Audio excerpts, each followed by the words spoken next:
ಪ್ರಥಮ ಬಾರಿಗೆ ಶಿವಮೊಗ್ಗದಲ್ಲಿ ರಾಜ್ ಹೌಸ್ ಆಫ್ ಗಾಡ್ಸ್ ನಿಮ್ಮ ಸಮಸ್ಯೆಗಳನ್ನು ಪರಿಹರಿಸಲು ಸಹಾಯ ಮಾಡುವ ಎಲ್ಲಾ ರೀತಿಯ ಶಕ್ತಿಯುತ ಆಧ್ಯಾತ್ಮಿಕ ಹಾಗೂ ಧಾರ್ಮಿಕ ಉತ್ಪನ್ನಗಳು ದೊರೆಯುವ ತಾಣ.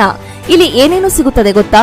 ಇಂಡಿಯನ್, ಟರ್ಕಿ, ಚೈನೀಸ್ ವಾಸ್ತುವಸ್ತುಗಳು, ಗಿಡಗಳು, ಆಕ್ಯುಪ್ರೆಷರ್ ಮತ್ತು ಮ್ಯಾಗ್ನೆಟಿಕ್ ಥೆರಪಿ ಐಟಮ್ಸ್, ಜಾತಕ ಮತ್ತು ರಾಶಿ ಅಥವಾ ಹೆಸರಿಗೆ ಸಂಬಂಧಪಟ್ಟ ಜಾತಿ ಹರಳುಗಳು, ಪ್ರಮಾಣ ಪತ್ರ ಹೊಂದಿದ 1 ರಿಂದ 14 ಮುಖ ರುದ್ರಾಕ್ಷಿ ಮತ್ತು ಮಾಲೆ, ಒರಿಜಿನಲ್ ಸ್ಫಟಿಕ ಮಾಲೆ ಮತ್ತು ಬ್ರೇಸ್ಲೆಟ್, ಕರಂಕಾಳಿವಾಲ ಸ್ಫಟಿಕಲಿಂಗು, ಪಾದರಸಲಿಂಗು, ಸಾಲಿಗ್ರಾಮ, ಶಂಕು, ಮನೆಯಲ್ಲಿ ಲಕ್ಷ್ಮಿ ಸ್ಥಿರವಾಗಿ ನೆಲೆಸಲು ಲಕ್ಷ್ಮಿ ಗಂಟು, ಭತ್ತದ ತೋರಣ, ಲಾವಂಚ ಗಣಪತಿ, ಪಂಚಗವ್ಯ ದೀಪ, ಹೋಮದ ಸಾಮಗ್ರಿಗಳು, ಗಿಫ್ಟಿಂಗ್ 3D ಫೋಟೋ ಫ್ರೇಮ್ಸ್, ತಾಮ್ರ, ಹಿತ್ತಾಳೆ, ಪಂಚಲೋಹ ದೇವರ ವಿಗ್ರಹ, ಆಕರ್ಷಕ ದೀಪ, ಮನೆ ಮತ್ತು ವ್ಯಾಪಾರ ಜಾಗದಲ್ಲಿ ಇಡುವ ಹಲವು ಬಗೆಯ ಯಂತ್ರಗಳು, ತಾಮ್ರ, ಹಿತ್ತಾಳೆ, ಬೆಳ್ಳಿ ಮತ್ತು ಜರ್ಮನ್ ಸಿಲ್ವರ್ ಉತ್ಪನ್ನಗಳನ್ನು ಪಾಲಿಶ್ ಮಾಡಿಕೊಡಲಾಗುವುದು. ಹಿಂದೆ ಸಂಪರ್ಕಿಸಿ. ಪಾರ್ಕ್ ಬಡಾವಣೆ 4ನೇ ತಿರುವು, ದುರ್ಗಿಗುಡಿ, ಶಿವಮೊಗ್ಗ.